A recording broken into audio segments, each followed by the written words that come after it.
So I'm following a thread here that just was born at some point as I was talking. I didn't plan it, but I'm interested by it. I don't know if you are. I hope you are. But for me, it's a little bit of a new thread that just appeared. It's about this word unconventional. So I seem to be taken by it. And it seems to make sense to me, you know. So I talked about unconventional way to be attentive and the unconventional kind of happiness and an unconventional weekend, an unconventional way to spend the weekend. Maybe for you, if you've been practicing for 20 or 30 years, you're like, no, that's what I do, but for regular beings, we describe this, I don't know, regular being, other beings, maybe family members or co-workers or friends, for some of them it's unconventional way to spend the weekend. For us, maybe it makes sense, or maybe for you it doesn't. You're like, what was I doing here this weekend? But you know how it keeps unfolding for me. This unconventional is now, I'm like, it seems so unconventional, the Buddhist view of the world, the way we practice to clarify erroneous perceptions about reality, and how we're going to end up with a very unconventional way to understand reality.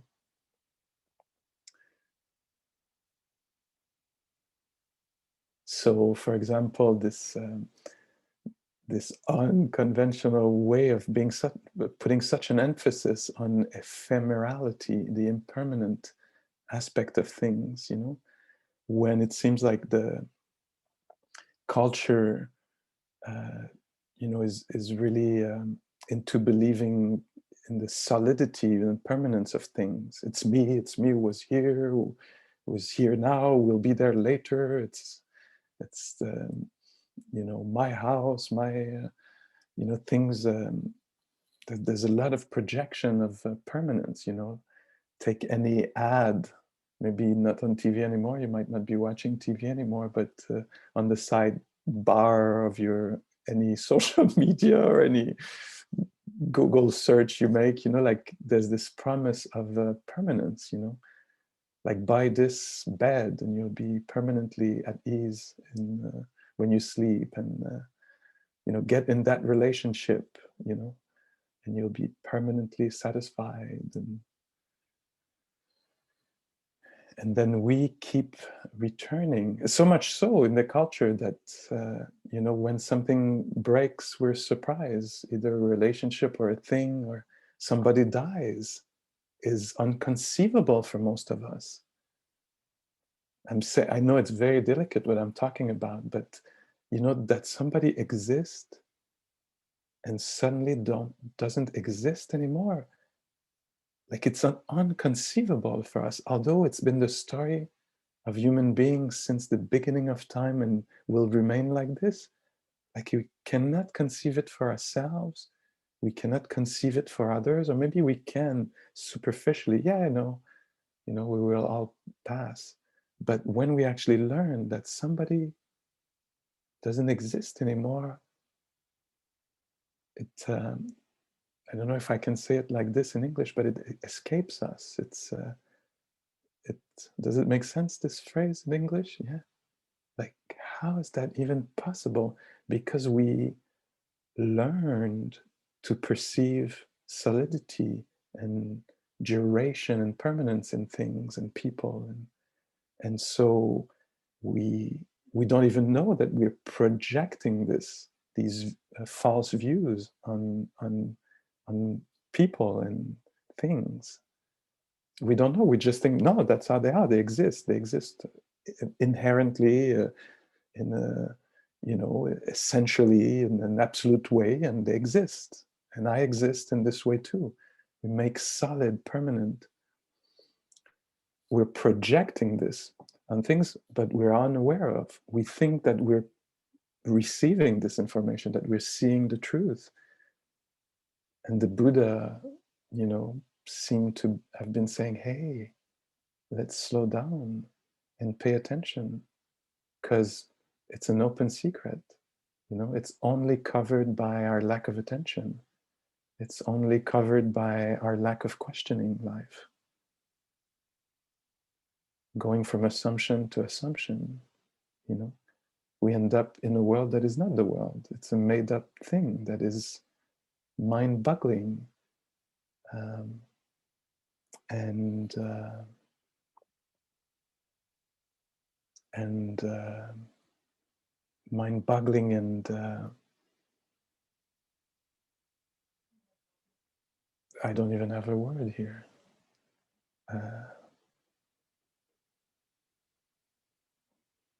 Yeah, not strange, but suddenly death becomes something really odd and an insult, almost. Do you see what I'm like? It doesn't make sense to us, because we the way we have organized things, it's not supposed to happen.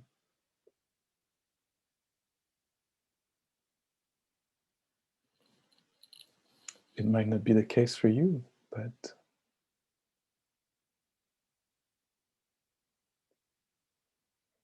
it's sometimes revealed to us. Like, we might think, no, I know people die, I know, but once suddenly it happens that something breaks, something that we had projected duration on suddenly changes, like a pandemic.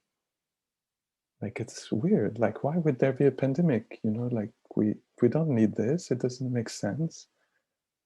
But then, you know, we have to go back and say, well, actually, it does make sense.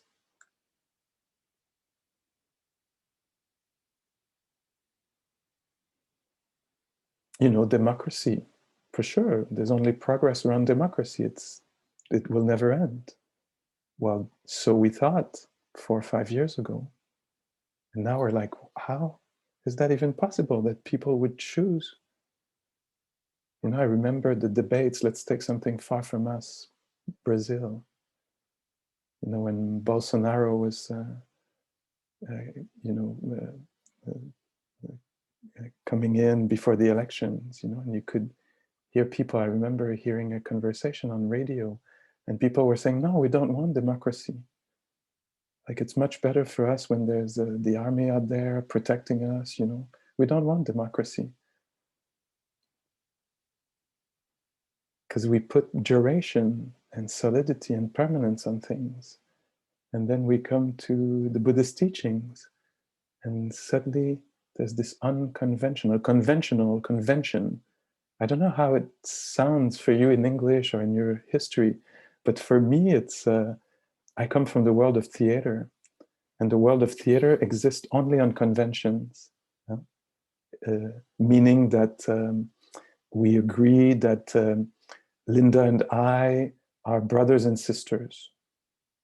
So we'll say, let's pretend we're brothers and sisters, and we're getting a fight, and during the play, you know, and everybody is in the audience. They all say, like, okay, that's the convention. We agree on this. We all agree on something. They're brother and sisters. And now we're going to feel a lot of things, you know.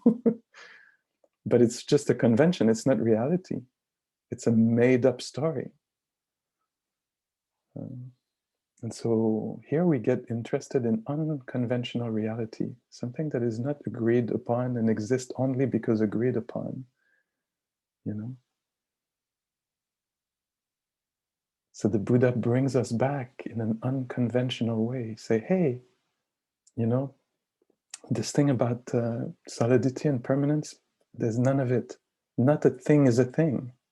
Things are just conditional events happening. As long as the conditions are there to support that event, it's going to happen.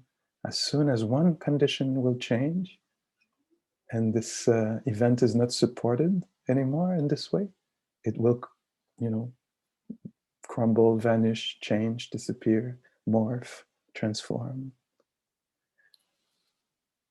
And so, you know, we think maybe some of us, I would imagine, think that our health is ours and permanent. Or maybe now we're not so sure and we're scared, Don't tell me that it belongs to conditions, that if I happen to be at the wrong place at the wrong time, I'll get the disease.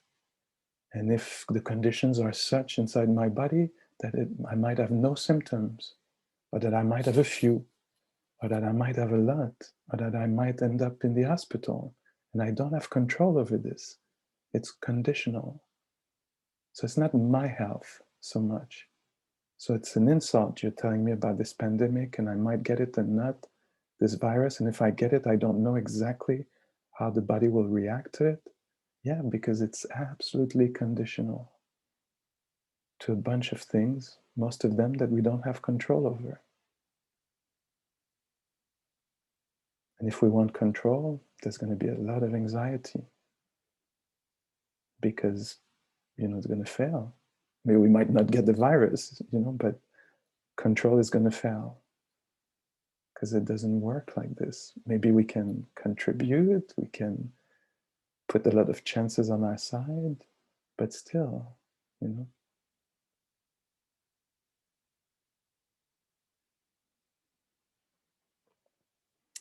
And so the other kind of unconventional view that Buddhist practice helps us maybe open up to or become aware of is this way, of saying that nothing is ours exactly. That is quite unconventional because, I don't know, this is my bike, this is my bicycle, these are my mittens or my running shoes, But it's only so because of a convention, because we agreed on. As long as everybody agrees that it's my bike, it is. But if somebody doesn't agree and they take it, they'll show me that it was a convention. I don't know. I'll have to look at the words and the meaning in English after the retreat. I should have done that before, but I didn't know that we were going unconventional this weekend. It just appeared. Um, yeah. So we sit here and we walk, and the instructions are to notice that what happens is not so personal. That's unconventional. You would say, no, this is my feet. Oh, tingling. Tingling is, just something that happens in the universe, that don't have to make it such a personal thing. Wow, that's a trip. Good ideas happen in the universe. Generosity happens. All these are nothing so personal about it. It's not dismissive in the sense that it doesn't say it doesn't exist or it doesn't count, but it's saying a little something. It's saying, hey, you take it really personally.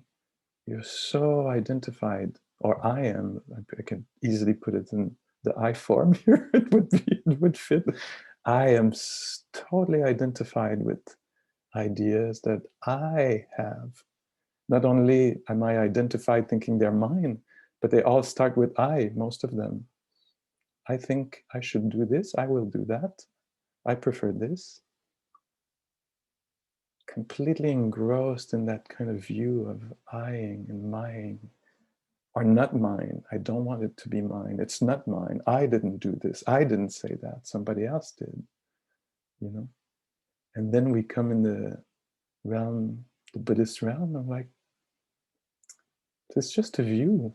It's just a way to see things. It's not what's happening exactly. It's a perception. It's an impression. It's an appearance. Wow, to unpack this, it's going to take really, really, really high quality attention and a lot of time, both, I think, because we're so convinced. Like it seems almost, is the word in English, heresy? Yeah, it's like in French. It's a heresy to actually suggest this, that things are not so personal is seems like, yeah, strange is a good word here, you know. So I use unconventional apparently this weekend. Maybe that might be the title of my book that I never wrote. Maybe we were all together, we came up with this. You'll be able to say, hey, welcome to Unconventional Reality. I was there when it I don't think it would sell very much. Oh, yeah. So, and yet in Buddhist practice and meditation practice, we actually attend to phenomena, to events, in order to diffuse maybe that identification, that definition of self that we put onto any sensation, any ephemeral sensation. I don't mind that it's ephemeral. It's moi, you know. Yeah, but it's gone. I don't mind.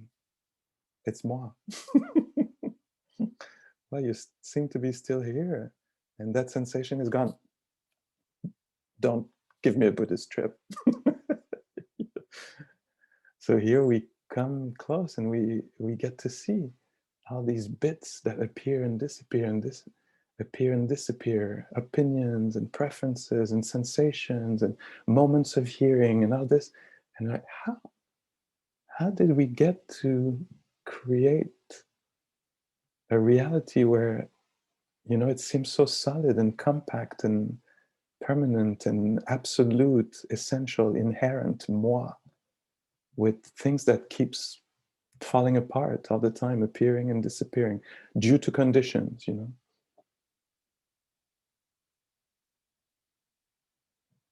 And so as we practice, maybe we cut a little bit through that duality, that I hear a sound over there, I, you know, no, a sound is heard, the bell is heard. It's a moment, it's an event, it happens, a sound is heard, and it collapses. In time, over time, that way of encountering events can really release the heart from its contraction around this a self that is either you know, worthless, as we, you know, created it in our mind, or as society helped create in our mind, or more worthy than others, you know.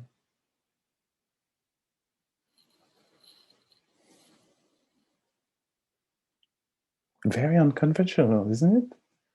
This focus, almost obsession on impermanence, on not personal, not so personal. And the last one, as you know, the last kind of unconventional way to be interested in reality, very Buddhist. I don't think anybody else has that kind of view, known as being liberating. The view that nothing can bring satisfaction. Well, that's when I closed the Zoom. That's enough for me this weekend. I was willing to go along, but now that's gone too far. So unconventional, you know, when we keep looking for satisfaction, you know, get in line at Costco, looking for satisfaction, you know, coming out ejected at the other end, didn't happen. Not with the myriads things to buy, even there, it didn't provide, you know. Hours spent on Tinder, months. Well, if you're not on Tinder, then you were on, what's the other one? Fish, tank full of fish. Isn't that an old app that was called something like this? Yeah, somebody knows. I'm joking. But looking for satisfaction, hooked in this way, looking for satisfaction. Plenty of fish, thank you.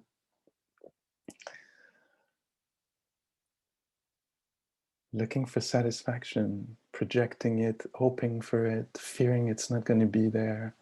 Like a lot of things are considered around this satisfaction. And then the Buddhists come in, the Buddha comes in, hey, there ain't no satisfaction.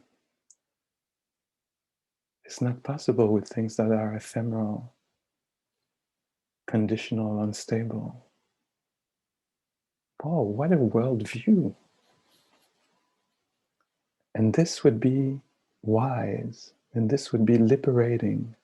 How does that work?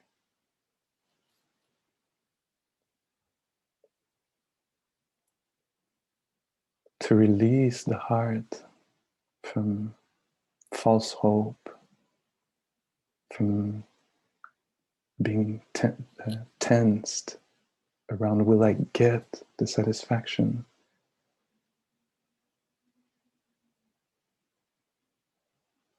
No, this is samsara. It's not made for that. It's not built like this. It provides enjoyment and beauty, but it's passing.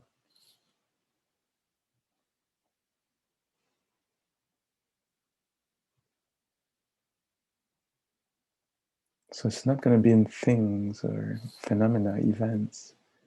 It's going to be, where's the release? In the relationship, in knowing that it will change, in knowing that it's unstable, in knowing that it's unreliable,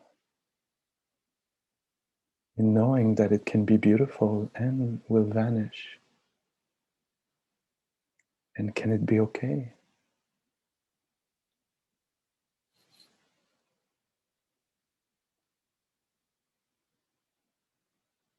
It's so unconventional. It's not like we're going to convince everybody to be on our side, adopt our view. It's never going to happen.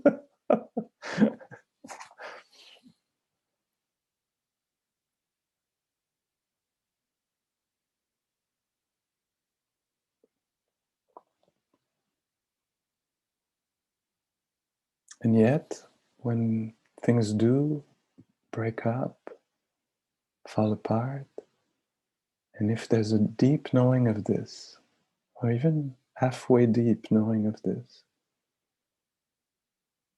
there can be some kind of peace.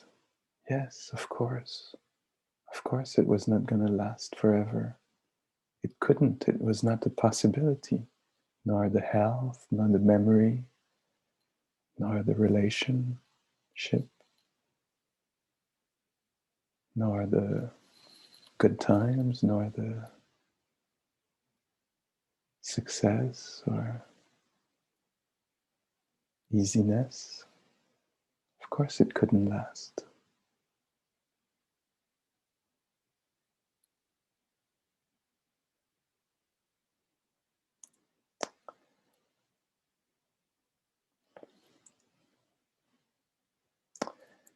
If you could be there at a particular moment of the life of the Buddha, I don't know if you know a little bit of the life of the Buddha or a lot of his life. Like if you could be there at a bit of the life of the Buddha, like what would you choose? Which moment would you like to either witness or be there with him? Or would it be like the moment of enlightenment? Would it be the moment of his death? Would it be? I think for me, it's just an idea I had very recently. I was thinking, it even touched me to say that.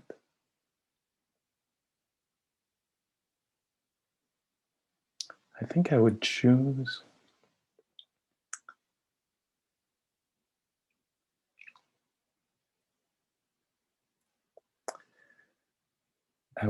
a moment. I think it's at night, or maybe it's the way I see it. I don't know if it's exactly described like this, but I think it's at night and they're around the campfire. And he's there with the friends, the community of practitioners, the people he practiced with. They know each other, well, or yeah, they care. They're good friends, good spiritual friends. And the Buddha has lost his two best friends. I don't know, he was probably in his 80s.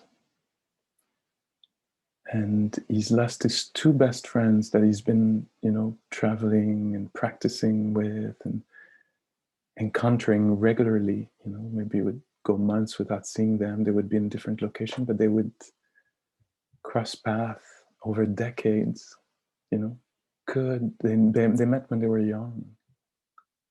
And now, they were elders. And so two of them died within 2 weeks. And one night the Buddha is there at the campfire. The campfire might be me adding this, but I think it's good. And, starry night, the beautiful quietness of the darkness enveloping, the intimacy that, the darkness can provide, and the calm and quietness. And somebody asks the Buddha how he's doing, having lost his two best friends. And in the text, in the translation, when you read it, he seems to be saying, I think he says there's two things that are remarkable. Honestly, I would really like to be there. I would like to hear him at that moment.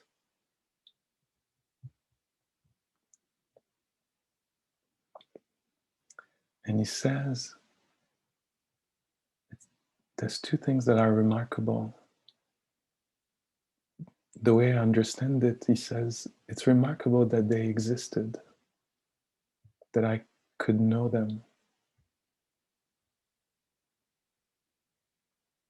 And so that's one thing that is remarkable. Then he says, I think, I feel a kind of emptiness that I've never felt, like something's missing, like I feel something I've never felt before. In the Sangha, I'm with you in the Sangha, in the community, yet I know they're not there, So he says this, I feel something is absent. I've never felt a feeling like this before. So he's experiencing, I don't know English enough to know if it's loss or grief or if they're similar. But his experience, so he says there's this kind of, the assembly feels somewhat empty to me with them not being there. And it's remarkable that they existed. And the other thing that is remarkable is that I'm okay. I'm completely okay. Meaning, what I hear in that is, I know that things pass. I deeply know this. Like I'm not demanding, expecting, hoping, don't think something is wrong. It's all in order. That's what happens. Yet I feel something I've never felt. The absence of my dear friends. So it's remarkable that they existed and I feel okay. Voila, that's his answer. And to me, that's partly why I practice. Because I want my senses, my sight, my mind to be aware of impermanence, to be aware that nothing belongs to me. I want to perceive the world in this way so that when it unfolds, I can recognize, yeah, it's true. Not that I'll be numb or dissociated or don't care. It's not like that. Vibrant, touched by things, touched by friendship, deeply touched by friendship, and deeply understanding that health, I can't control. Life, death, I can't control. I can't control this big samsara. You know, it's going to unfold. I can certainly participate and be creative in it and, you know, say no to some things with my body marching or demonstrating or sitting or lying down or, you know, there's a lot I can do, and I'm not going to control the outcome exactly. I want to know this more deeply. And I think that's what the path does. Have maybe anticipatory grief, you know, to know that, you know, anything that is precious will escape. To know this deeply brings the deepest peace. This is the chant that is chanted in Burma and maybe other countries.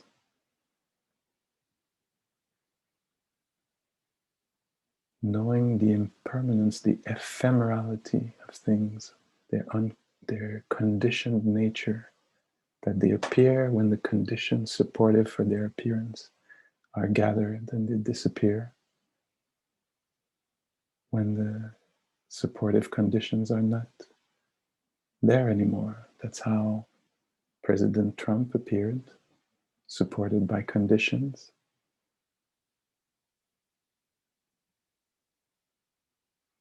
And that's how the presidency comes to an end now, because the supportive conditions were not there anymore. And we won't have control over this. Or whatever happens next.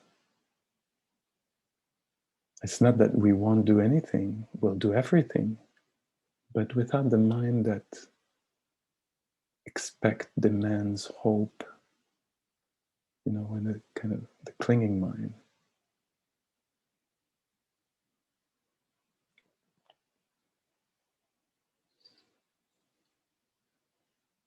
So this very unconventional way to conceive or consider or perceive reality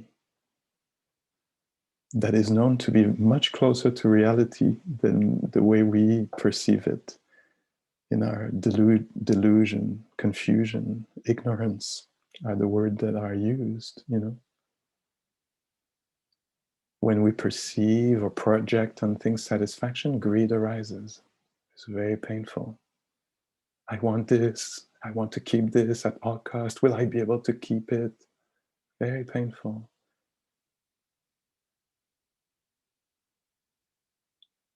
When I could say I, maybe you, but I don't want to put this on you. I'll say I. When I am deluded and think that I should have control, I get pissed off. Hate arises. When I don't understand deeply the conditional nature of events, I get aversive. It's very painful. It's amazing that in the philosophy it says that it's extra. The pain of greed, the mind hooked on something precious, I want mine, I want, you know. That is, it's extra. It doesn't have to be. We can live without that. We can live without hatred. It's possible. But it's not a decision. It's not out of will. Okay, I won't feel hatred anymore. It doesn't work like that. Renouncing hatred, renouncing greed is because of understanding. Understanding creates letting go of what is not useful. That's why we keep coming back to the view, because the view is the understanding that things are ephemeral, understanding that nothing is exactly mine, understanding deeply that things can't provide will bring letting go of the afflictive emotions that we feel. this deep seeing is not easy. I think many people don't even know that it's possible to see that deeply. You know, we think to know something, it's a matter of information. If I get the information, I know about it. That's very superficial. It's very important, but very superficial. The information is not enough. Maybe reflection, contemplation, thinking about something, you know, reflecting on something. Yeah, very, very important, essential, but not enough. But what else? Yeah, there's something else. There's another kind of intelligence, deeper. Vipassana, seeing clearly. It's experiential. It doesn't go through thinking. It's a direct seeing. Directly seeing the passing of a thought. Not just getting hooked on the next one, being present enough to actually see it arise and pass. That's an unconventional way to be in relationship with thoughts. Thoughts would just hook to the next one. But to actually look at the phenomena, the event of arising and passing of a thought, of an emotion, we're just usually hooked on the next emotion. No, I'm happy. Yeah, but you seem miserable. Last week. Now it's all good. It's going to be good forever now, you know. But to actually, instead of being duped or taken for a ride by an emotion, to actually observe or witness directly its arising, its conditional arising, and its crumbling or vanishing or transforming, is very empowering. Oh, I don't have to follow on my craving. If I see it arise and stay with it, I'll see it die also.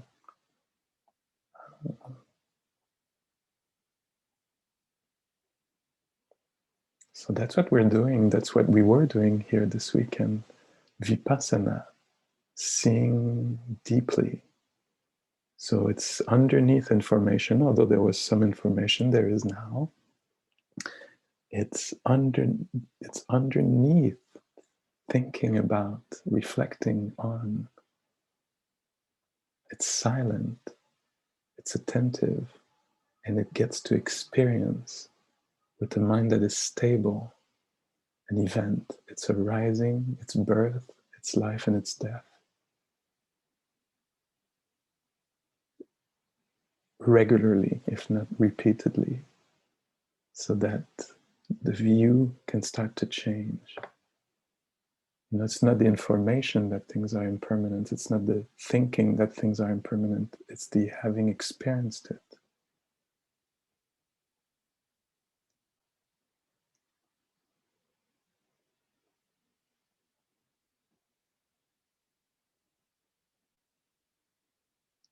I know for me, I mean, I've told this story dozens of times now, but maybe I'll finish with this. But I was not a practicing Buddhist or practicing Buddhist practices. I was not, you know, I didn't know about meditation, I think.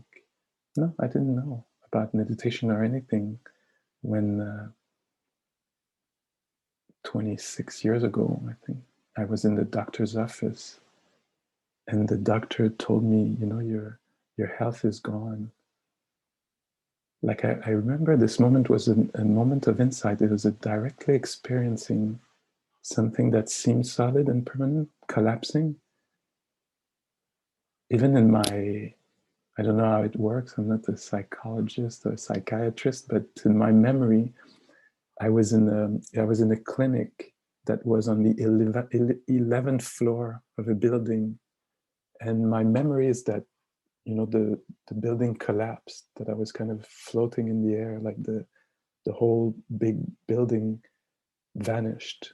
And I was sitting in space, you know, like just, you know, like in the comic, you know, the thing vanished and the character is still there for a second or two just before they, you know, and that's how I remember it. The doctor said, hey,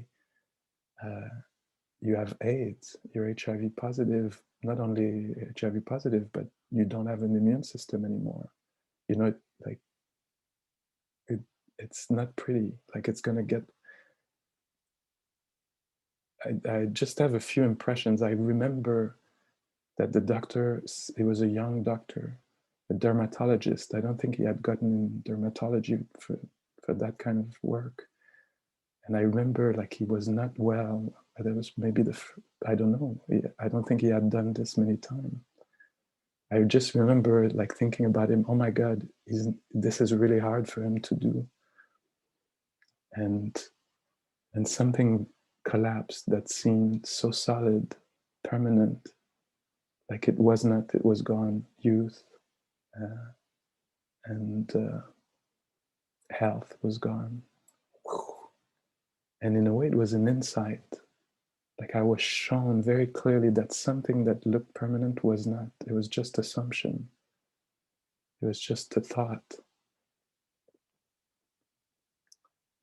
And later, maybe a year later, when I found the teachings, I was like, oh my God, this is exactly what happened that day. Like what you're talking about is exactly what kind of changed my life. It's that understanding that something might look solid, but it's not. It's unstable, it's conditional, it's unreliable. Oh my God.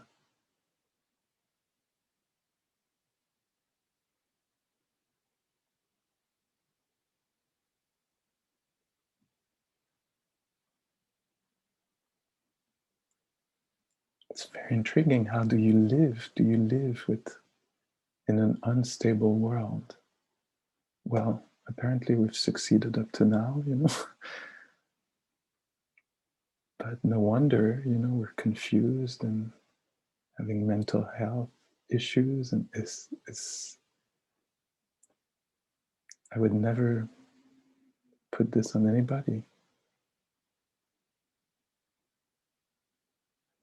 Yet they say there's nothing more powerful to open a heart than to be thrown in such a reality and become aware of it. If you want to make a heart shine, give it these conditions of instability and unreliability. The heart will tear open. Compassion is not born in a vacuum. You know? The trembling heart, the caring heart.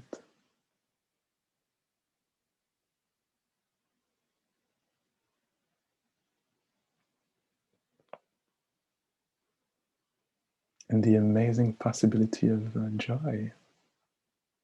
That's also mind-boggling, you know?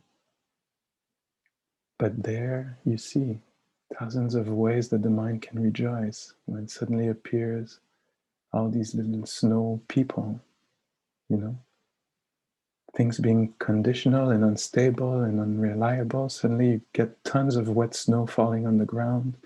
Mix this with several months of confinement, everybody's going to come out and do a snow people person, you know, and joy will emerge for a few moments.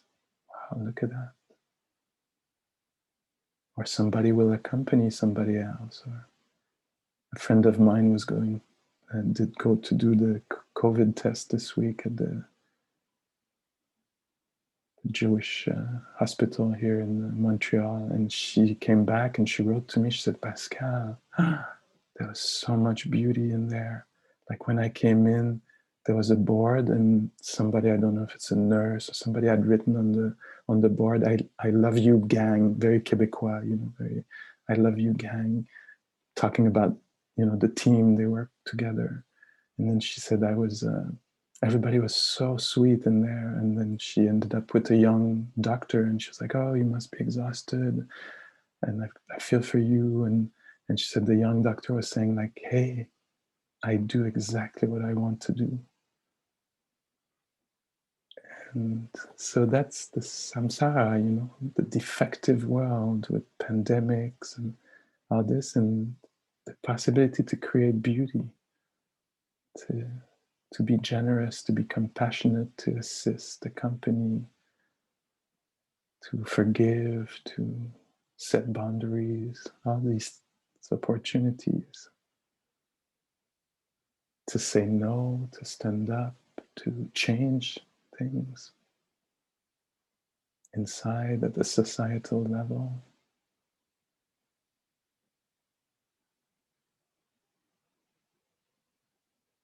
Somebody, I don't know where it comes from, you might have heard this, like the one definition, one unconventional.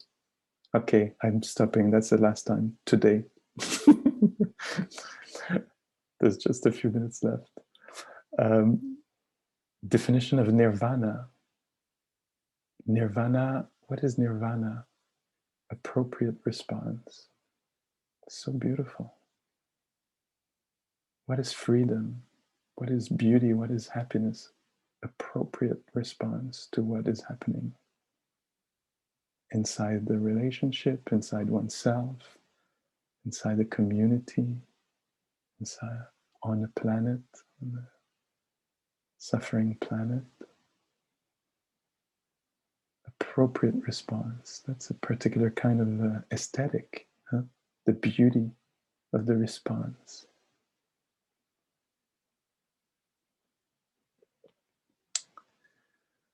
Okay, let's take a moment just to let these words vanish and see what's there.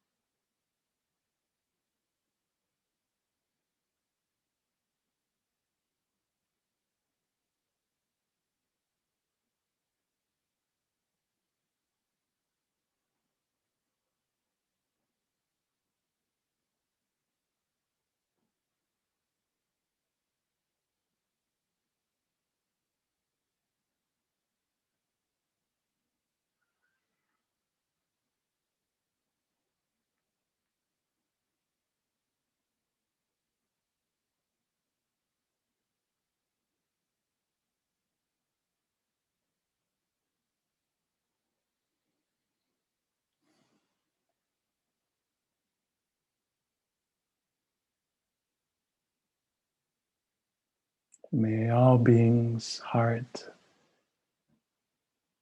be awakened.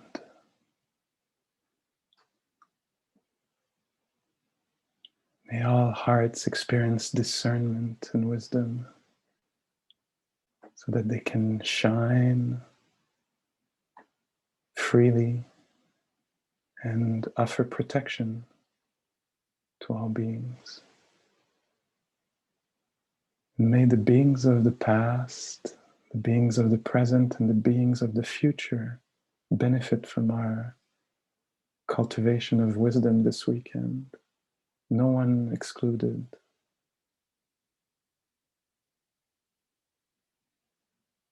May we care for each other in this unstable, changing world.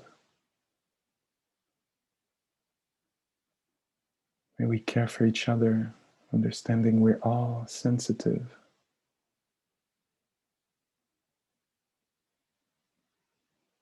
And it's not an easy situation.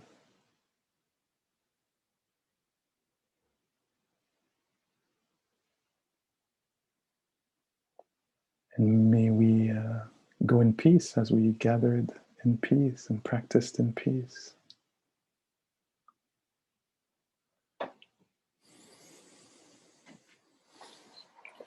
Thank you so much. Thank you